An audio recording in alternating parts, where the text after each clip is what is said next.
이렇게 16절까지입니다. 16절까지. 그 15절에 긴 머리는 쓰는 것을 대신하여 주셨다 이렇게 되어 있는데요. 이 부분은 사실 이제 해석을 여기 대신 해설하기보다는 이제 호라는 영어인데 위에서라고 번역하는 게 전체 문맥에 맞는 것 같습니다. 오늘 이제 제가 한 1, 2주 전에 자료를 좀 올려드렸는데 그 내용을 사실 요약해서 PPT로 이제 만든 것입니다. 그래서 그 자료 한번 읽어보시고요. 오늘은 요약 강의 들으시고 여러 주제 토론을 이제 소그룹으로 하실 때 나누시면 될 것 같아요. 하나님의 우주적 질서와 영적 순종이다. 그래서 이 너울 규례는 단순히 당시 어떤 문화적인 국한된 지역적이고 문화적으로 국한된 임시적으로 지켰던 그런 것이 아니고요. 아까 이제 저희들이 읽었던 고린도전서 11장 말씀처럼 하나님의 영원한 가치 질서와 관계되어 있습니다. 그래서 이것은 창조 질서와 권위의 어떤 구조. 그래서 하나님, 그리스도, 남자, 여자. 그래서 이 질서가 있습니다. 그리고 이것이 단순히 어떤 질서만을 지키기 위한 그런 면보다는 간증의 측면이 있습니다. 그리고 천사들을 향한 우주적 간증이다. 라는 사실 심오한 영적 진리가 담겨 있어요.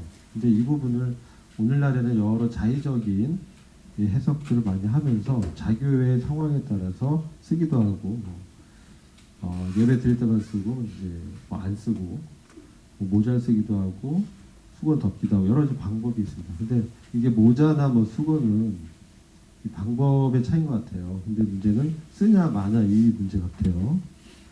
그럼 저희는 뭐냐? 저희 형제 모임은 성경적으로 좀 따르고자 하니까 이 성경에서 말씀하는 것을 지키자. 그래서 한국에 있는 저희 모임은 쓰고 있습니다. 저도 이제 처음에 왔을 때 제가 이제 89년도에 모임에 왔는데 1학년 때 제가 그 카톨릭도 가보고 구원받기 전에 이제 구원받기 전에 대학생 시절 때 좀 호기심이 있어서 카톨릭교회 미사도 한번 참여를 해봤어요. 거기는 이렇게 씁니다. 쓰고 미사를 드립니다. 일어났다 앉았다 하고 결혼식을 하면 이제 들어와서 문을 걸어 잠고 1시간 이상 합니다. 근데 그 미사 이제 예배라고 하는데요. 처음에 이제 딱 굉장히 엄숙해요. 엄숙하고 그 여자 이제 자매인들 이제 카톨릭 그 성당에도 자매인들이 있으니까 머리 쓰시고 엄숙하게 그 찬양도 굉장히 우리처럼 이렇게 무슨 CCM이 아닙니다. 굉장히 그 엄숙하고 거기 있으면 굉장히 그 압도당하고 굉장히 경건한 느낌이 들어요. 그래서 야 참 좋다. 처음에 이제 그런 경건한 분위기가 좋았어요. 그래서 거기서도 만찬을 가끔 뗍니다. 그래서 그 만찬을 하는데 당시 제가 이제 그 만찬을 못 뗐어요. 왜 못 뗐냐면은 이것은 이제 구원받은 그리고 그런 침례 예식 순종한 이런 사람들이 떼잖아요. 순종의 의미로. 근데 그때는 제 마음에 믿음이 없었기 때문에 이상하게 못 떼겠더라고요. 못 뗐어요. 못 떼고 봤는데 우리 모임에 오니까 이제 또 쓰더라고요. 전 장로교회 제가 75년부터 다녔어요. 그래서 7살 때부터 한 19살 때까지 장로교 배경이 있었어요. 일반 기독교계에서 다 했는데 당시는 1년에 한두 번 했던 것 같아요. 성찬하고 이제 이 너울은 안 썼어. 그때는 지금도 안 쓰지만 이제 안 썼습니다. 말씀을 보면 이 너울 규례는 사실 신적인 권위가 있습니다.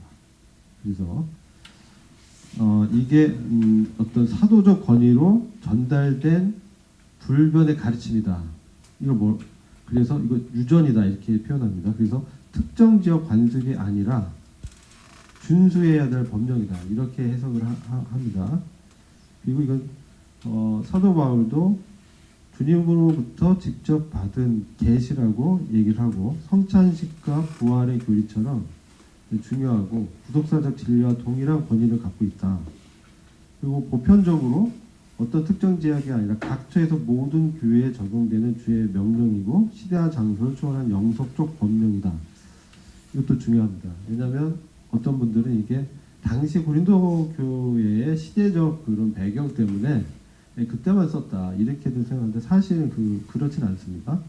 왜냐하면 고린도 이 전서 자체가 그 당시 서신서는 교회들끼리 바울 서신은 이렇게 같이 봤어요. 공유를 했어요. 서신서를 돌려서 지역 교회들이 이제 같이 봤기 때문에 고린도 교회만 이것을 지켰다 이렇게 볼 수는 없고요.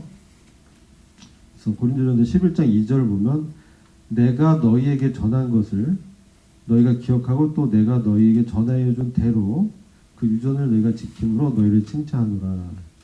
현대에 와서 참 오해들이 많아요. 거기에 대해서 한번 반박을 한번 해보는 거예요. 첫 번째는 이게 관습적으로 고대에만 지켰다. 고대 관습론이 있습니다. 이렇게 너울은 고린도의 일시적 문화적 배경에 국한된다. 근데 사실 이제 그래서 바울의 논거는 뭐냐? 문화가 아닌 이것은 창조 질서에 근거한다는 것이죠. 그래서 프레드릭 루이스 고넷이라는 분이 고넷이라는 분이 영구 불변하는 사실에서 취한 근거이기 때문에 문화적 문제를 치부할 수 없다라고 단언했습니다. 그래서 두 번째는 이게 긴 머리로 대체할 수 있다. 이렇게 또 얘기합니다. 그래서 아까 이제 번역 제가 이제 긴 머리는 너울을 대신해서 주어졌다 이렇게 번역하고 있죠. 그래서 for라고 해서 대신해서라기보다는 위하여 긴 머리가 너를 위해서 주어졌다. 이게 더 이제 성경적 해석이다 이렇게 보고 있습니다. 그래서 주장 이렇게 긴 머리를 쓰는 걸 대신해서 주셨다. 대체한다라고 하지만 긴 머리와 너울의 기능을 이제 서로 성경은 이제 나누고 있어요. 긴 머리는 어떤 여자에게 주어졌던 좋은 것인데 사실 너울은 천사를 위해서 권위 안에 있는 표로 주었다. 그래서 달라요. 주어진 게. 그래서 존 머레이라는 사람은 이 해석이 맞다면 6절의 명령이 무의미해진다고 논증했습니다. 라고 이제 말씀하고 있죠. 6절이 뭐냐? 만일 여자가 머리에 쓰지 않거든 깎아라. 만일 깎거나 미는 것이 여자에게 부끄러움이 됐건 쓸지 마. 이거와 이제 맞지 않다는 거죠. 이게 쓰는 게 맞다라고 이제 하는 거고요. 달라스 신학대는 이제 유명한 미국의 대학교죠. 신학대학원인데 여기 이제 모임 출신의 이제 교수분들이 계시다고 합니다. 그래서 거기에서는 엘리엇 존슨 교수라는 분은 이렇게 경고했습니다. 외적 양식을 포기하면 하나님의 통치, 창조 질서, 또 천사적 간증이라는 심오한 신학적 함축성이 영원히 사라진다는 거죠. 이 우리가 외모 별로 중요하지 않다 뭐 이렇게도 하는데 그렇지 않습니다. 우리가 외모도 중요합니다. 왜냐하면 하나님께 정해놓은 외적 양식이거든요. 우리가 대표적으로 말씀하는 게 뭐가 있습니까? 침례잖아요. 침례에 순종할 것. 그 다음에 이 너울, 이 양식, 지켜야 되는 것이죠. 외적인 양식, 이 너울. 이것을 포기한다는 것은 사실은 이 통치와 이 질서를 포기하는 거라는 거예요. 하나님이 통치한다는 것. 천사를 향한 간증이라는 것을 포기한다는 거죠. 우리는 편의적으로 포기하기 쉬워요. 복음 전도해야지. 사람들이 꺼려하잖아. 이렇게 이제 처음에 이제 너울을 벗기 시작하면서 그렇게 얘기했어요. 다른 사람들이 왔을 때, 또 다른 교회에서 왔을 때, 이 교회 오는데 이상하게 머리에 뭘 쓰고 있네. 이런 어떤 것이 복음 전도에 조금 어렵지 않냐. 그래서 쓰지 않는 이런 논리로 얘기를 하시더라고요. 근데 중요한 거는 복음 전도의 목적이 뭡니까? 하나님의 성도들을 하나님께로 순종하게 하고 이제 복음에 순종해서 구원을 얻게 하게 하는 거죠. 구원을 얻는다는 건 하나님의 자녀가 되는 거잖아요. 하나님이 창조주신데 그분이 나를 지으신 주다. 이것을 믿는 거잖아요. 저희 믿음이 그런 거잖아요. 그런데 복음 전도를 한다고 해서 그거 이제 수단이죠. 전도의 방법적으로 너를 쓰지 않는 것을 편의적으로 이제 채택한 거예요. 이것은 뭐냐면 본말이 전도된 거예요. 주객이 전도됐어요.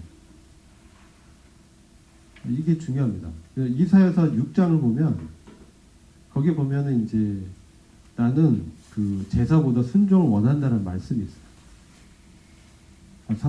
그죠? 그 말은 이제 사실 사무엘 상하에 나오는데 그런 취지의 그 내용이 제사보다 순종이 좋다는 취지의 내용이 이사야서 6장에 나와요.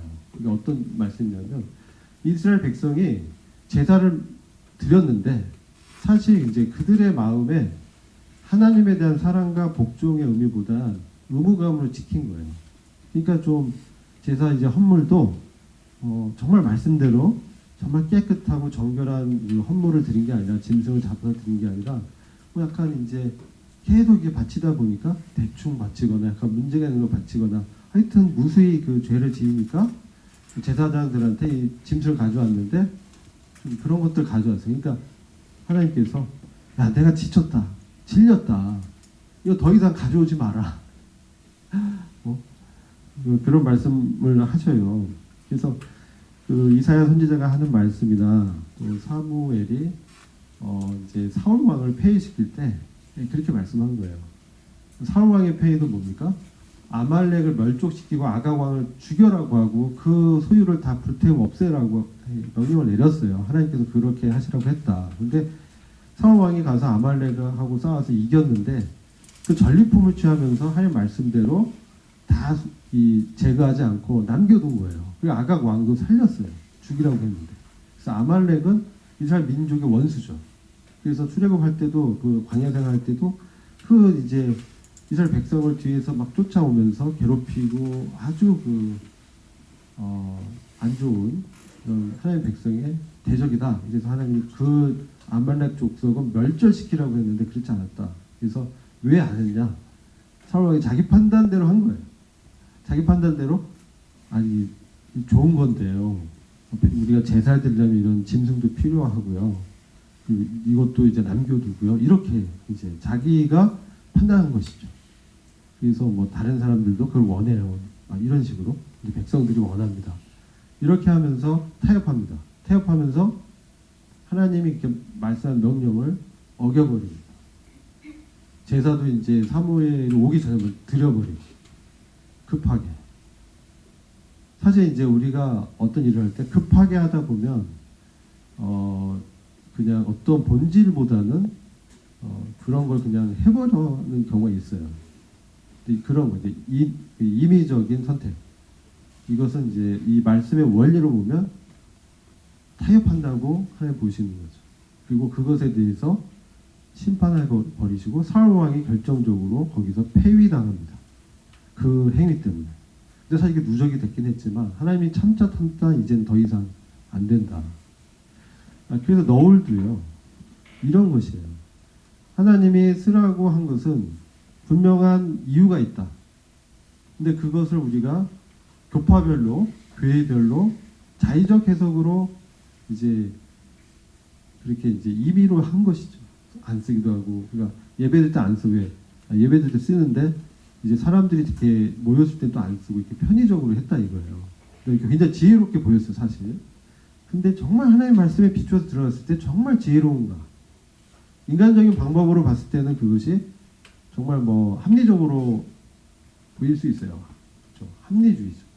근데 합리주의가 이성이 현대의 어떤 문화가 변치 않는 하나님의 이 말씀을 바꿀 수 있냐라는 것이죠. 그러면 도대체 너울이 정말 그만한 위치에 있는 어떤 영적인 의미가 있냐는 것이죠.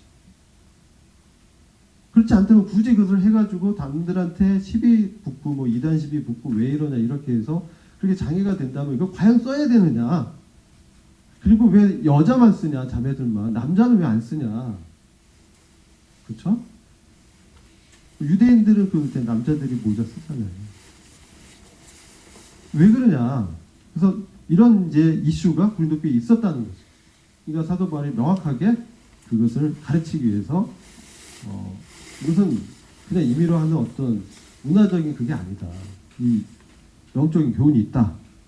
이렇게 말씀하면서 한 거예요. 근데 고린도전서 그럼 1장에서 10장까지가 사실 문제를 엄청나게 나열하면서 거기에 대한 진단과 해결책을 쭉 말씀을 했어요.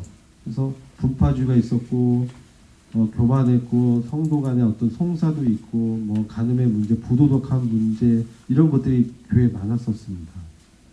그러니까 11장에 넘어오면서 이제 그러면 해결책을 제시해야 되는데 가장 먼저 언급한 것이 너울에 대한 걸 언급한 거예요. 왜 그렇게 했냐? 이 너울 자체가 영적인 질서를 세우는 것이다. 통치 체제에 대한 말씀을 하기 위해서 너울을 끄집어낸 거예요. 물론 그거에 대한 이제 이슈도 있었겠죠. 그러니까 이제 11장부터 그렇게 사도 바울이 말씀하면서 11장 이후에 이제 너울규례 이후에 뭐가 나오냐? 그 다음에 성찬이 나온 거예요. 성찬. 너울을 정한 다음에 성찬이 나왔어요. 성찬은 예배잖아요. 성만찬. 그러니까 예배를 드리기 위해서는 너울을 쓰라는 것이죠. 그러니까 예배를 드리기 전에 성찬을 제정하기 전에 너울 규례를 먼저 정했다는 거예요. 이거 의미가 있어요. 그 다음에 12장 가면서 은사를 얘기합니다. 이거 교회 질서입니다. 그러니까 그런 말씀을 꺼내기 전에 많은 문제를 얘기하고 너울을 딱 정한 거예요. 그러니까 이 너울은 단순하게 어떤 문화적으로 쓰는 것이 아니라 어쩌면 이 너울은 이후에 얘기할 예배와 은사와 교회 질서를 세우는데 매우 중요한 영적 의미가 있음을 말씀하는 것이죠.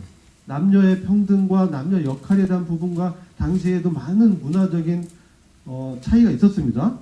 오늘날도 더 많죠. 그래서 이 고린도전서 10장 31절에 11장 들어가기 전에 이 말씀을 해요. 너희가 먹든지 마시든지 무엇을 하든지 다 하나님의 영광을 위해서 해요. 그러니까 하나님의 영광이란 대전제 앞에서 우리가 그럼 어떻게 해야 됩니까? 그때 이제 나왔던 얘기가 너울 규례는 성찬 규례보다 먼저 등장하는데 이것은 하나님의 영광이 드러나야 할 공적 예배에서 공적 예배는 하나님의 영광을 높이는 겁니다. 주님의 죽음을 기념하는 것이죠. 그것을 통해서 십자가에서 이루어진 구원의 은혜를 우리가 찬양하는 것이죠.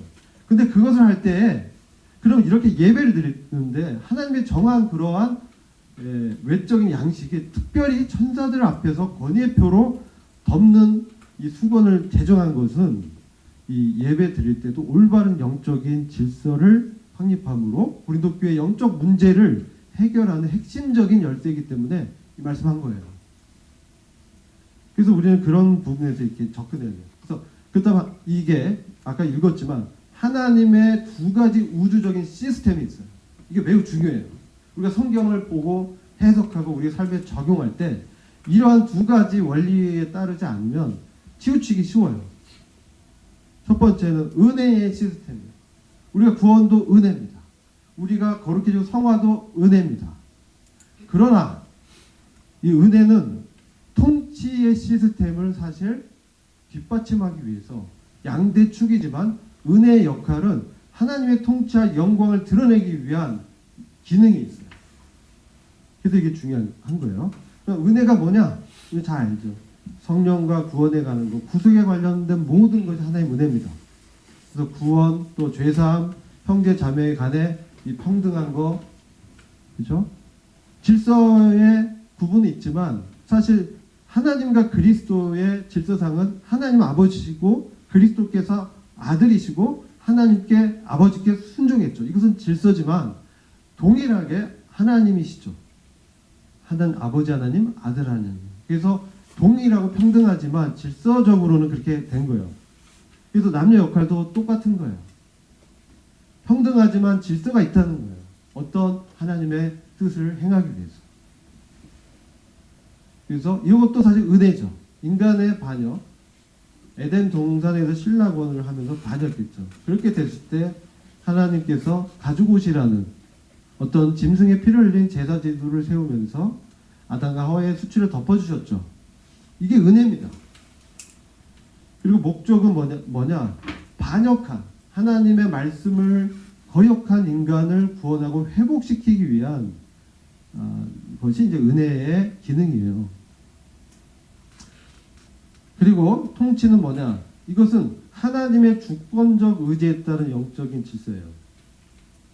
그래서 이것은 창조 이전에 천사를 창조할 때부터 시작됐어요. 천사는 그래서 자기 자리가 있어요. 자기가 지켜야 할 위치가 있고 역할이 있고 기능이 있어요. 그래서 타락한 천사를 뭐라고 하냐? 자기 위치를 벗어났다. 이게 이제 타락의 시작이었어요. 자기가 마땅히 지켜야 할 위치를, 하나님이 정해준 질서를 깨고 자기가 하나님과 동등대히 비기로 했던 그 루시퍼, 덮는 그룹 천사장인 그 루시퍼가 사실 찬양을 주관하고 하나님 옆에 있었던 가디언의 역할을 했던 매우 그 높은 지위의 천사장급이죠. 왜냐? 모세의 시체를 두고 미가엘 천사장과 대적하면서 루시퍼가 사탄이 되잖아요. 그가 모세의 시체를 가져가려고 할 때 미카엘이 이렇게 못 가져가면서 서로 다툴 때 미카엘이 감히, 미가엘 천사장도 그 군장이었습니다. 이스라엘의 영적으로 지키는 하나님의 천사장이었어요. 그러니까 전투나 군대에 이끄는 가장 높은 천사라는 것이죠. 이게 요한계시록 12장 가면 하늘의 공중에서 전투가 일어나는데 미카엘이 이끄는 군대와 사탄이 이끄는 군대가 싸우고 거기서 사탄의 군대가 지면서 이 땅으로 이제 추락하는 것이 기록되어 있어요. 근데 이 질서가 있다는 거죠. 근데 왜 이게 중요하냐? 천사들에게 권위 아래 있는 표로 이제 주어졌다고 얘기하죠. 그래서 이것은 사실은 창조 이전 천사 창조 시점부터 이 통치에 질서가 있었다는 거예요. 시스템 질서, 하나님의 법이 있었다는 거예요. 거기에서 시작됐어요. 그러니까 사실은 이 통치가 은혜보다 먼저 이 영계에서 이게 질서가 잡힌 거예요. 근데 이게 인간에게도 선악을 알게 한 나무를 따먹지 말라라고 하나님의 통치적 지시가 내려졌는데 인간이 그것을 거역하면서 사탄의 편에 편승하죠. 그러면서 하늘의 그 위임 권세가 어떻게 돼요? 아담이 뺏겨버리죠. 그래서 사탄에게 넘어가서 사탄이 지금 세상신이요 공중 권세를 잡았다. 공중은 이제 이거 본 공중이 사실 이제 하늘의 권세, 이 땅을 지배하는 그런 권세가 이 시대에는 지금 뺏긴 상태인 거예요. 그래서 이 시대에는 우리가 구원받은 교회만이 하나님의 권세와 하나님의 통치 영역을 이 땅에서 복음을 통해서 전파하는 그런 역할을 우리한테 주신 거예요. 그렇고 오는 세대의 천년왕국 시대에서 그게 어떻게 되냐? 오는 세대의 이 권위는 사람의 아들에게 주어졌어요. 그건 우리입니다. 누구 안에서? 그리스도 안에서 사람에게 오는 천년왕국의 통치권을 주신 거예요. 왜? 그리스도가 하나님 아들께서 사람으로 오셔서 하나님의 통치 체제를 완전히 만족시키고 은혜 시스템을 구축을 한 거예요. 십자가에서. 그래서 죽으심과 부활을 통해서 그 시스템을 완성한 거예요. 이게 구속이에요. 그러니까 우리가 구속을 쳐다볼 때 이것은 하나님의 은혜적인 그런 것도 있지만 이 구속을 한 것은 사실 하나님의 영광을 드러내고 하나님의 통치적인 체제를 이 땅에 하나님의 그 통치의 질서를 세우기 위한 그러한 길이었던 거예요. 그래서 같이 가는 거예요. 그래서 이거 창조의 질서, 남녀의 질서, 결혼, 가족, 하나님의 왕국이 다 이 통치 체제 안에 있는 거예요. 이건 질서입니다. 하나님께 정한 거예요. 목적은 뭡니까? 하나님의 영원한 통치를 위해서, 하나님의 영원한 왕국을 위해서 그 권위 구조를 확립하기 위해서 이렇게 하신 거예요. 그래서 중요한 거예요. 그래서 갈라디아서 3장 28절에서 이제 은혜에 대해서 말합니다.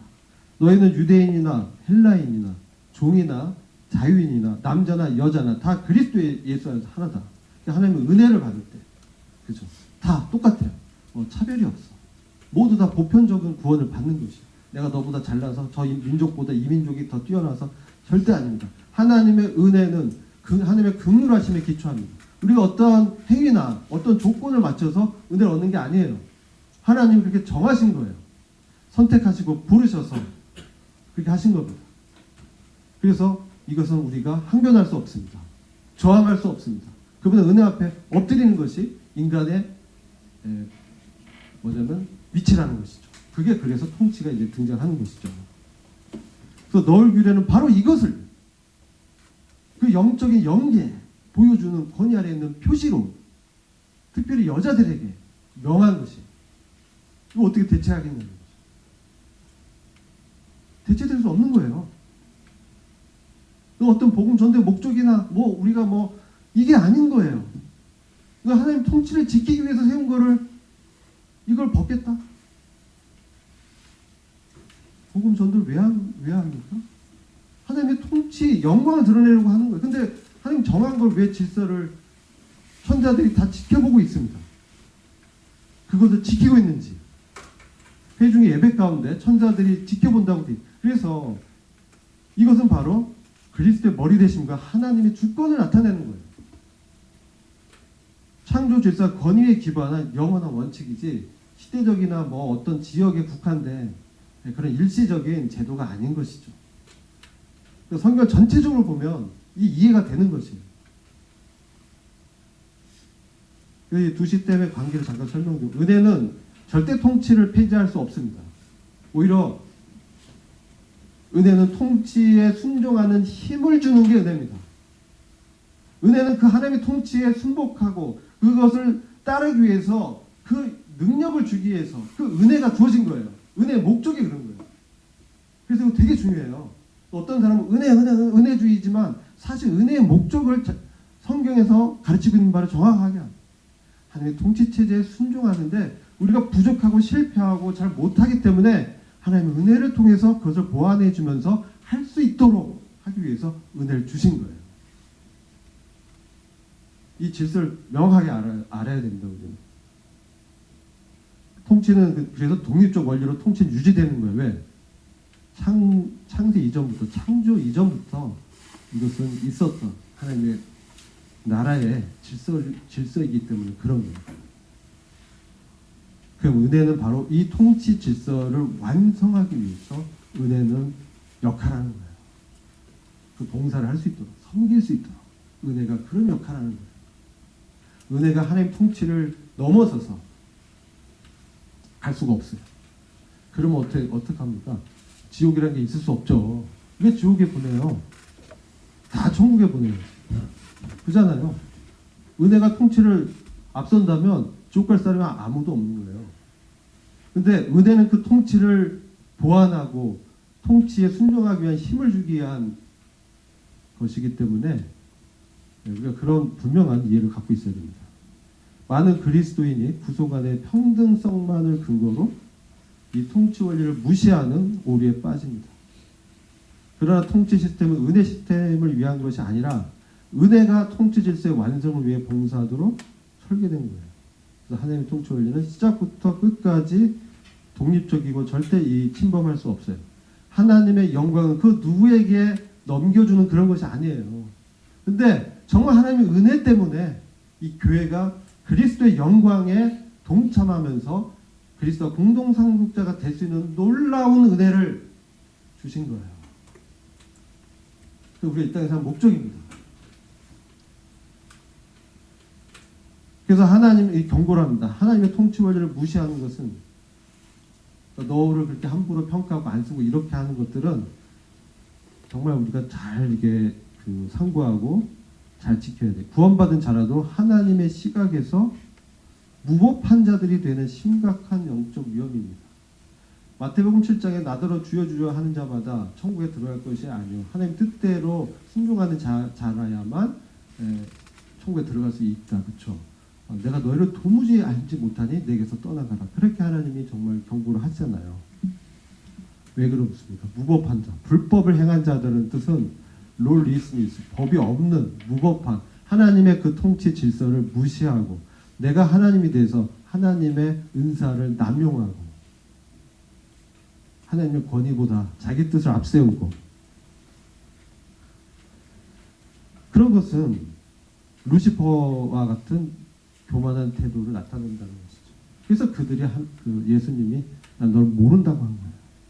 그렇게 귀신을 쫓아내고 기적을 행하고 설교를 그럴듯하게 잘하고 전도를 너무 잘하고 해도 그 안에 순종과 하나님의 질서에 복종하고자 하는 마음의 중심이 없다면 정말 심각한 겁니다. 루시퍼가 그런 겁니다. 그래서 그가 타락했습니다. 그래서 이것은 불가침적인 영역이다. 통치적 징계의 불가침적. 이 말씀을 한번 잘 들어보세요. 성경의 주요 인물들은 구원의 은혜와 통치적 징계가 이게 이제 보면 각각 나타났지만 독립적으로 상호작용을 했어요. 아담은 뭡니까? 하나님의 그 금지 명령을 어겼어. 그래서 하나님의 통치의 질서를 위배했기 때문에 그 낙원에서 쫓겨납니다. 그리고 화염검이 더 이상 못 들어오도록 에덴을 지키죠. 이게 하나님의 통치에서 나온 거예요. 그건 어쩔 수 없어요. 하나님 그게 명령하고 너 이거 안 지키면 죽어. 그래서 그 죽음의 어떤 통치의 징계를 죽음의 징계를 받은 것이죠. 근데 하나님이 그냥 버려둔 것이 아니라 은혜를 베푸셨어. 아담의 그럼 인류의 후손은 다 그럼 다 죽냐? 그래서 하나님이 여자의 후손을 통해서 그 약속, 이게 원복음이죠. 그래서 그들을 구원하겠다. 구원자를 보내겠다. 우리 주 예수 그리스도를 통해서 구원자를 보내서 우리 인류를 구속하기 위한 세계 구속의 구원의 프로젝트를 시작하신 거예요. 모세는 어떻습니까? 하나님의 그 긍휼을 받아서 은혜를 받았는데 그가 사실 정말 그 40년 동안 그 이스라엘의 영도자로 출애굽을 시키는 일을 80세에서 120세까지 했습니다. 사실 하나님께서 이 모세를 80년간 연단하셨죠. 잘 알죠? 통치 체제가 뭐냐? 반석을 2번 쳤어. 물을 이렇게 내기 위해서 명령만 하면 반석에서 물이 나오는데 반석을 2번 쳐서 물을 냈어요. 이제 흥분했죠. 혈기를 부렸죠. 도대체 너희 내가 상종 못하겠다 이 인간들아 하면서 막 때린 거야. 왜 이렇게 말을 안 들어? 왜 하나님 말씀을 이렇게 근데 하나님 뭐라고 하세요? 나의 영광을 내 이름을 그들 앞에서 나타내지 않았다. 네가 리더로서 너는 그러니까 가나안에 못 들어가. 그 한 번의 실수로 모세는 가나안에 못 들어가요. 그가 40년을 그렇게 고생하고 그렇게 힘들게 이스라엘 민족을 이끌어왔어요. 그 가운데 하나님의 은혜와 긍휼이 그를 지키고 도와주시고 그 백성들의 그러한 비방으로부터 또 그 여러 적들로부터 구하셨는데 그 은혜를 받았지만 그의 단 한 번의 실수는 하나님의 통치체제를 어겼기 때문에 징계 차원에서 모세와 아론이 가나안에 못 들어갑니다. 여호수와 갈렙만이 1세대에서 들어가죠. 그들 근데 구원 안 받은 게 아니에요. 구원 받았어요. 구원 받았지만 가나안의 기업을 얻는 것은 못 얻었어. 그것은 우리에게 특별한 의미를 주고 있습니다. 오늘날에도. 다윗은 뭡니까? 다윗이 이제 정말 하나님의 사람인데 단 한 번 실수했어. 그죠? 정말 치명적인 실수였는데 그게 기록되어 있고 뭐 다 나옵니다. 마태복음 1장의 족보에도 나옵니다. 다윗이 우리아의 아내 밧세바에게서 솔로몬을 얻었다. 그의 아내가 아니에요. 그죠? 우리아를 죽이고 밧세바를 간음해서 낳았던 아이는 죽었지만 그 다음에 솔로몬을 얻었지만 여전히 밧세바를 하나님이 누구의 아내라고 해요? 우리아의 아내라고 하는 거예요. 사실 이렇게 살인죄는 용서 못 받죠. 고의 범죄 중에 살인죄 제일 크죠. 사형입니다. 근데 하나님께서 나단 선지자를 보내서 다윗을 지적하고 회개하라 그랬을 때 거기서 자기 죄를 깨닫고 회개했을 때 사형죄도 면하고 용서를 받습니다. 그러나 하나님의 통치 검이 너 집을 떠나지 않을 거야 라고 해서 징계를 당하죠. 그래서 우리가 하나님의 이제 은혜를 얻지만 하나님의 그 원리상 징계 시스템이 있어요. 그래서 너무 우리가 하나님의 은혜를 빙자해서 남용해서 방종하면 하나님이 징계하시는 거예요. 왜? 이 원리 때문에 나의 자녀들을 그렇게 할 수 없다. 그렇지 않으면 사생자죠. 그래서 우리가 하나님의 징계를 그런 차원에서 받아야죠. 나를 교정하고 하나님의 은혜에 따라 그 은혜를 베푸시죠. 그렇기 때문에 우리가 살아가고 있죠. 그러나 하나님이 그 징계를 받고 이제 순종하는 것이죠. 이러한 사례들은 통치적인 결정이 변하지 않는 독립적인 원리다. 그리고 남녀 역할, 이 질서의 위반이라는 거, 이것도 개인적인 영역을 넘어서 우주적인 천사들, 영적 존재들에게 하나님의 권위에 대한 불순종한다는 공적인 결과를 드러내는 문제이기 때문에 되게 이제 우리가 잘 봐야 됩니다. 이 부분들은. 그래서 하나님의 통치, 삼중적이에요. 이 머리 된 권위에 위계 질서가 있습니다. 그것을 고린도전서 11장에서 말씀하고 있어요. 예, 3절입니다. 그러나 나는 너희가 알기를 원하노니 그 고린도 교회 무질서하고 이방 문화에 찌들어서 그렇게 이제 행한 그 교회에게 정말 이건 너희가 알길 원한다. 질서를 잡아주죠. 각 남자의 머리는 그리스도다. 그리고 여자의 머리는 남자다. 그리스도의 머리는 하나님이시다. 이렇게 하나님이 정한 거예요. 그냥 질서로. 하나님의 왕국은 이 체제로 되어 있다는 거예요. 세상은 이렇지 않지만. 삼중적 머리된 이 권위에 대한 거. 제일 원래 하나님과 그리스도의 관계. 그리스도는 성자라고 불립니다. 하나님의 아들. 그래서 그리스도가 죽기까지 하나님의 말씀에 명령에 순종하죠. 이거 뭡니까? 하나님의 주권적인 질서예요. 자발적으로 경륜적으로 죽기까지 순종했다. 그리고 그리스도와 모든 남자의 관계는, 모든 남자의 헤드십은, 주권은 그리스도께 있는 거예요. 그래서 우리는 그리스도를 주로 고백하는 거예요. 하나님은 그렇게 정해요. 그래서 그리스도가 우주적 통치, 모든 남자를 포함한 이것은 우주적 피조물의 통치와 만물의 으뜸이라는 거예요. 그리스도가. 그렇기 때문에 이 남자는 이 머리를 가리지 않아요. 네, 하나님의 영광을 그리스도가 대표하기 때문에 그런 의미에서 남자의 머리는 가리지 않아요. 남자의 머리는 뭐라고요? 그리스도기 때문에 그리스도의 영광을 가리지 않기 위해서 머리에 수건 쓰지 않는 거예요. 아시겠죠? 근데 여자는 달라요. 여자는 남자, 여자에 있어서 창조의 순서적으로 목적에 있어서 여자는 남자를 위해서 창조됐어요. 질서상. 평등 이걸 얘기하는 게 아니라 질서, 창조의 질서가 그렇다는 거예요. 그래서 모든 이 여자의 머리가 사실은 여자의 머리는 남자죠. 여자의 머리는 남자입니다. 그래서 이걸 아셔야 돼요. 그래서 이것은 그래서 뭡니까? 인간은 뭡니까?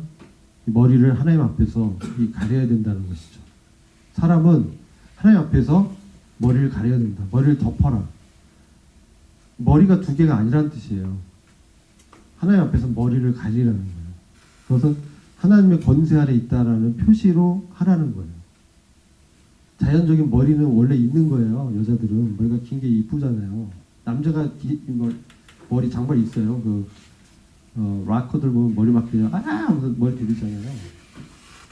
근데 사실 그것은 창조의 질서를 그냥 무시하고 그렇게 하는 거예요. 예. 자유롭게 하기 위해서. 근데 사실 여자들이 기르고 남자는 짧게 하는 게 맞아요.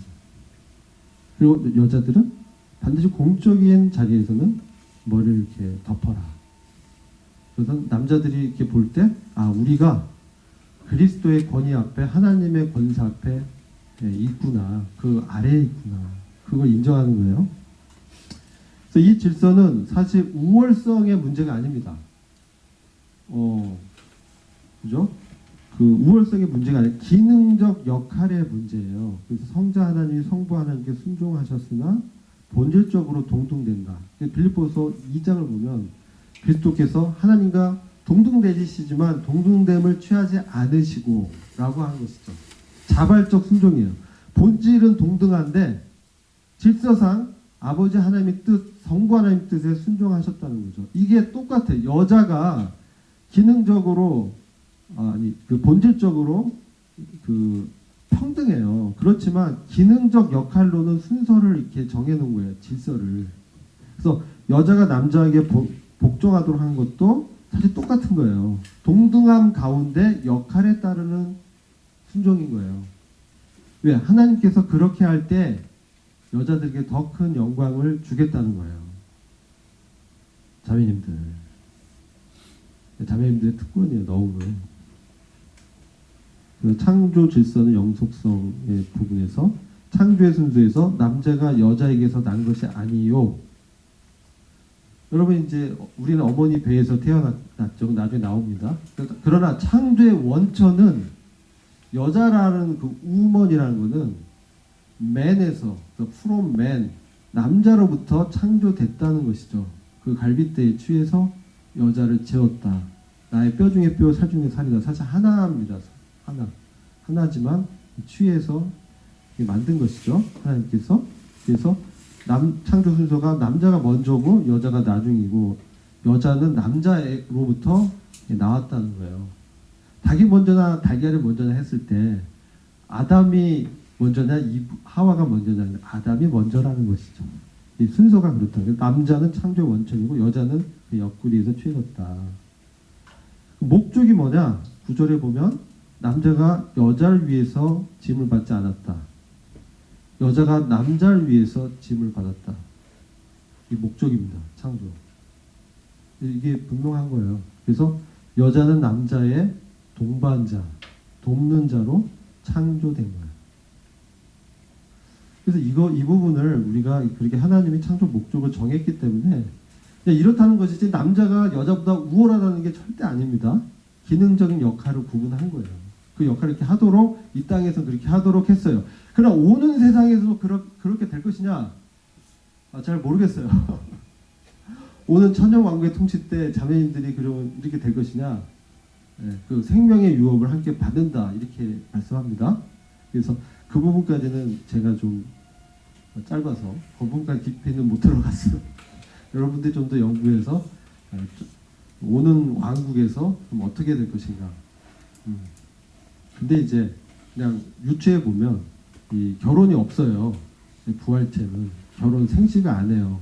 그러니까 구원받은 사람은 부활체로 이제 첫째 부활의 영광에 들어갈 때 생식 기능이 없어요. 결혼하지 않아요. 그리스도의 몸은. 그것은 그 숫자가 그 이후에 늘어나지 않는다는 거예요. 생식 안 하니까. 그쵸? 그 얘기는 남자, 여자 구분이 무의미할 수 있다는 거예요. 기능이. 그래서 그때는 아마 동등하게 같이 섬기지 않을까라는 생각도 해봅니다. 근데 확실한 건 아닙니다.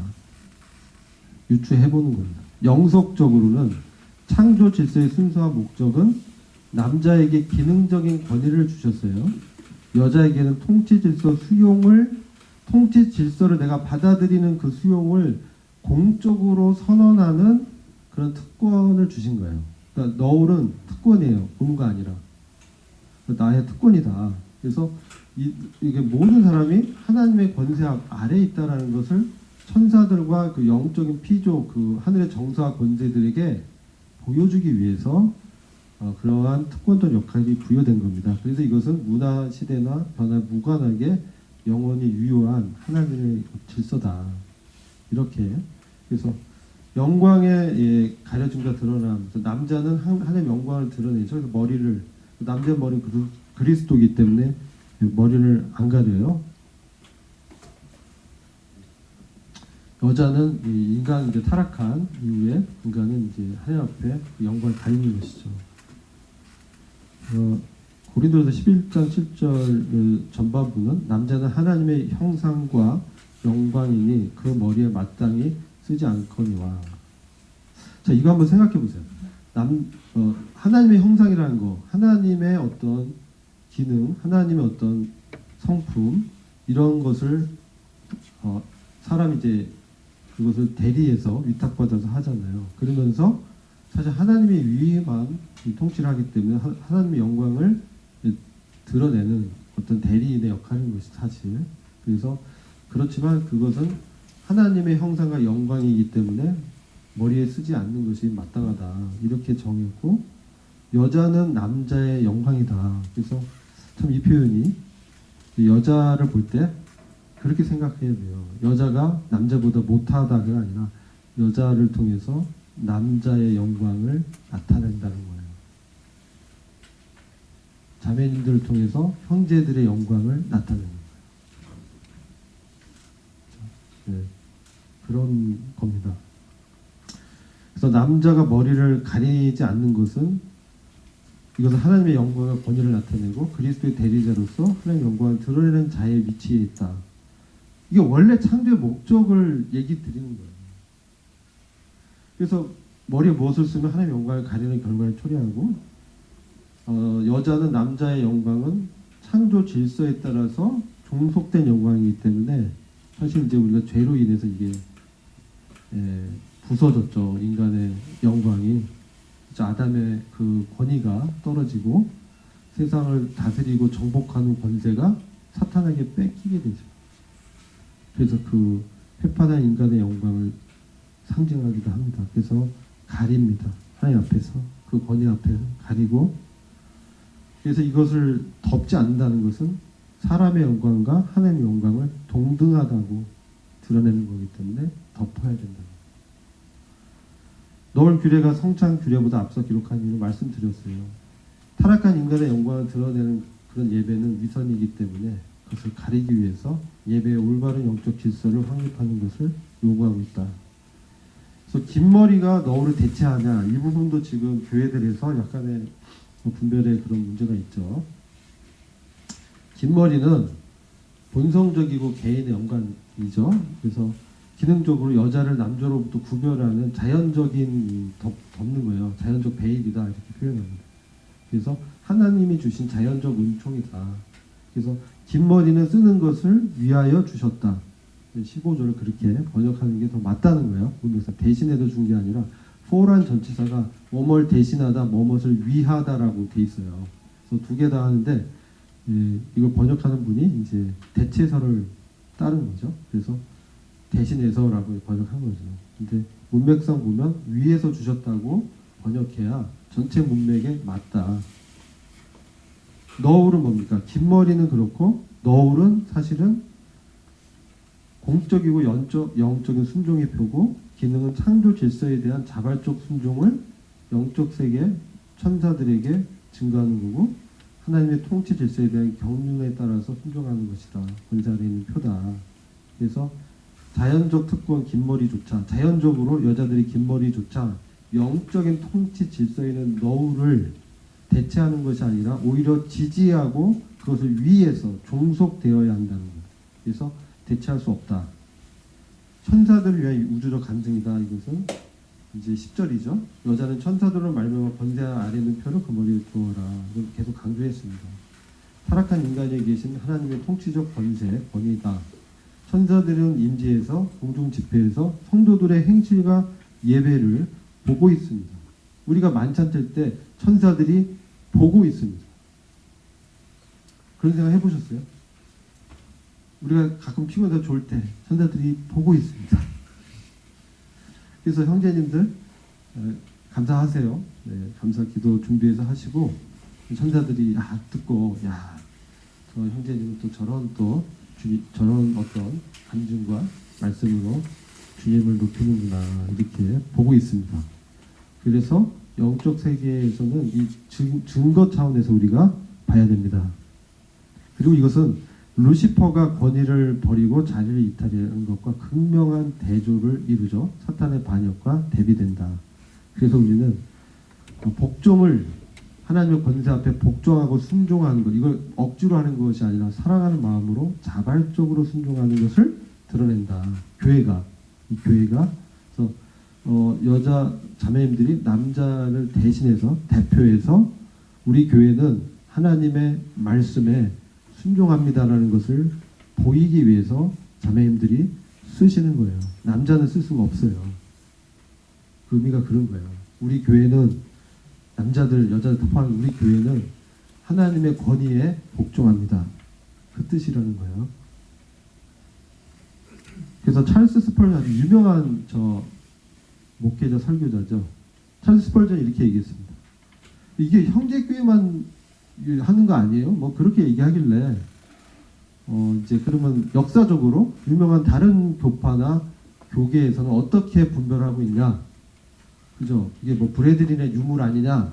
그렇게 생각하시는데 찰스 스펄전이 천사들이 교회 공적 집회에 임재해서 모든 무례한 행동을 지켜보고 있기 때문에 자매들이 머리를 가려야 합니다. 이렇게 얘기했어요. 그 마틴 로이드 존스, 이 시대의 아주 가장 위대한 목보 설교자라고 하잖아요. 그분은 뭐라고 했냐? 그리스도인들이 함께 모여 기도할 때 하나님의 천사들이 함께하고 있으며 여성들은 천사들로 인해 반드시 머리를 가려야 합니다. 라고 말했습니다. 우리가 브래들린만 하는 줄 알았더니 아니죠. 유명한 분들이잖아요. 일반 교계. 교회사적으로도 그럼 이 너울의 그 규례 진리를 수호하고 있어. 교회사적. 제가 드린 자료에 보면 그 교회사에서 어떻게 이거 누가 무슨 말을 했고 다 그 증거들이 있어요. 초대 교부 시대 터툴리안 고린도 교회가 처녀들에게도 너울을 씌웠다고 증언했어요. 결혼한 자매뿐만 아니라 처녀들에게도 너울을 씌웠다는 거예요. 히폴리투스라는 사람은 모든 여성들은 불투명한 천으로 머리를 가려야 한다. 성 어거스틴 유명한 분이죠. 결혼한 여성이라도 너울로 머리를 가리지 않는 것은 너울 벗는 것은 합당치 않다. 그러니까 결혼과 관계없이 여자들은 반드시 써야 된다. 이런 얘기죠. 종교개혁 시대 1225년에서 1546년 13세기에서 16세기에 그 시대에도 토마스 아퀴나스가 너울은 자연 질서를 따라 다른 존재의 권세를 나타내는 표징이다. 그러니까 하나님의 권세, 이것을 피조물에게 나타내는 거죠. 마틴 루터, 아내는 남편에게 복종해야 하므로 머리에 너울을 쓰는 것이고 이것이 여성을 가장 명예롭게 단장하는 장식이다. 현대 이제 보수주의 신학입니다. 이게 오늘날의 문제죠. 존 모레이, 알시 스프로울, 루이스 존슨이라는 유명한 분이죠. 알시 스프로울이 아주 유명하죠. 개혁파의 아주 그 거장이죠. 존 모레이는 창조 질서의 호소했기에 지역적, 일시적 관련성만 가진다는 것은 아니다. 어느 지역이나 일시적인 게 아니다. 보편적이다. 알시 스프로울은 하나님의 원칙을 지역적 관습으로 치부하고 준수하지 않으면 하나님을 대적하는 죄를 짓게 된다. 라고 개혁주의 거장이 또 이렇게 분별했어요. 세멜 루이스 존스는 모든 이유가 창조나 본성이나 천사가 문화적이지 않은데 복음주의자들이 복음을 전도하는 어떤 목적으로 이것을 대체하거나 안 쓰는 것은 잘못됐다. 비판했습니다. 그래서 이거 그럼 우리 남녀 역할 나누죠. 남녀 역할. 그래서 영적 실천과 적용 이 부분. 그래서 우리가 이걸 쓰는 거는 억지로 쓰는 게 아닙니다. 자발적인 마음에서 하는 거예요. 그래서 이것을 자매님들이 쓰는 것은 외적 형식이 아니라 내 마음의 자발적으로 그리스도의 은혜 앞에서 복종하는 마음으로 쓰는 것이죠. 우리 모임의 맥도날드 형제님은 이렇게 얘기했어요. 윌리엄 맥도날드의 기록을 보면 머리에 너울을 쓰는 것은 내적 은혜와 자발적 순종의 외적 표시일 때만 참된 가치를 지닌다. 그러니까 이건 자발적 순종할 때 가치가 있어요. 핵심은 나는 머리가 아니다. 라는 것을, 그리고 하나님이 정한 위치를 받아들이겠다. 자발적 복종의 그 태도, 내적인 태도라는 거죠. 그리고 우리가 이게 중요한 게 이제 남자가 그럼 어떻게 실천해야 되냐? 하나님의 형상과 영광을 대표하는 그리스도의 대리자로서 형제들은 그러면 이 뜻 이걸 알았을 때 무분별하게 권위를 행사하면 안 돼. 아 남자가 여자보다 뭐 질서상 앞서 있다. 그래서 그러면 안 돼요. 오히려 사랑으로 그 직분을 행사해야 돼. 그리고 섬김과 희생에 모범을 보여야 되고 공적 예배 시 머리를 가리지 않으므로 그리스도의 권위를 온전히 드러내야 돼. 그럼 자매님들, 여자들은 어떻게 실천해야 되냐? 은혜의 평등성을 누리면서도 내가 은혜 아래 있지만 하나님이 정한 통치 질서는 존중해야 돼. 이렇게 이제 존중하셔야 되고, 그리고 남편에게 복종하고 존경을 함으로써 권위 아래 있음을 선언한다. 이게요, 잘 이제 생각하셔야 돼요. 이제 결혼 준비하는 분들도 계시잖아요. 그러면 내가 뭐 저기 우리 남편 형제보다 내가 못해? 그게 절대 아니에요. 오해하시면 안 돼요. 내가 그들보다 내가 좀 좀 비하된 존재인가? 그게 절대 아니고 딱 이거야. 하나님이 그렇게 하라고 했기 때문에, 질서를 정했기 때문에 하는 거예요. 하나님이 그렇게 했기 때문에. 이게 하나님의 주권이지 뭐 남자 형제들이 뭐 더 커고 높고 잘나서가 절대 아니고요.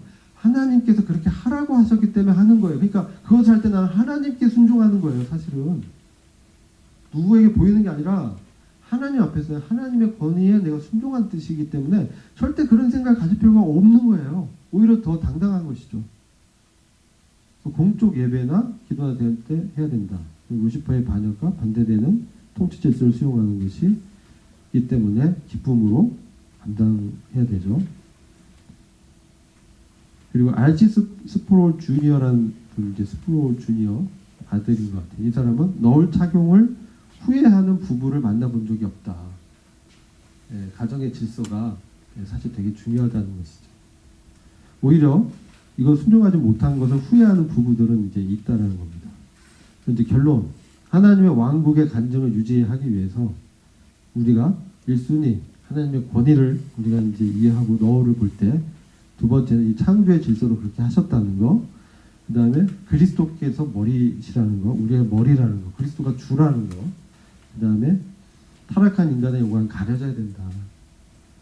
네, 마지막은 이게 천사들 위한 순종의 표시였다. 그래서 지켜야 된다. 그래서 단순한 문화적 관습이 아니라 우주적 통치 질서의 뿌리를 둔 영구적인 하나님의 명령이다. 은혜 시스템은 통치 시스템을 폐지하지 않고 오히려 성도들에게 이 영원한 질서에 자발적으로 순종할 수 있는 능력과 동기를 은혜가 제공한다. 그래서 은혜의 기능. 그래서 너울을 쓰는 행위는 여자가 열등하여 복종하는 것이 결코 아니고 하나님의 권위를 상징적으로 드러내는 오직 거듭난 자만이 누릴 수 있는 특권이며 영적인 전투의 현장이라는 거예요.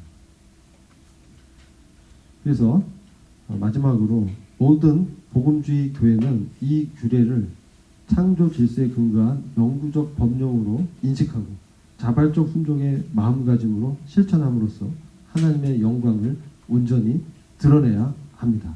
이는 교회가 진리의 기둥과 터로서 그리스도의 신부라는 정체성을 명확히 증거하는 길이고 말씀대로 순종하는 자에게 주시는 영적 복을 누리는 길입니다.